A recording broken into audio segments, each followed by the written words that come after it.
জাতীয় রাজস্ব বোর্ডের কর্মকর্তা কর্মচারীদের কর্মবিরতি ও শাটডাউন কর্মসূচি পালনের কারণে ব্যবসায়ীদের কাছে অর্থনৈতিক ক্ষয়ক্ষতি জানতে চেয়েছে সরকার। বুধবার অর্থ মন্ত্রণালয় থেকে এ নিয়ে ব্যবসায়ীদের শীর্ষ সংগঠন এফবিসিসিআইকে চিঠি দেওয়া হয়েছে। এরপর সব ব্যবসায়ী, চেম্বার ও সমিতিকে তথ্য জানানোর জন্য আলাদা করে চিঠি দিয়েছে বিসিসিআই।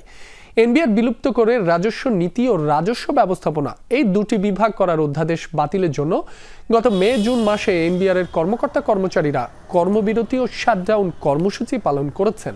এর ফলে শিল্প, বিনিয়োগ, ব্যবসা বাণিজ্য, বন্দর, আমদানি রফতানি, উৎপাদন, সেবা খাত ও লজিস্টিক ও সাপ্লাই চেইন কার্যক্রম বিঘ্নিত হয়।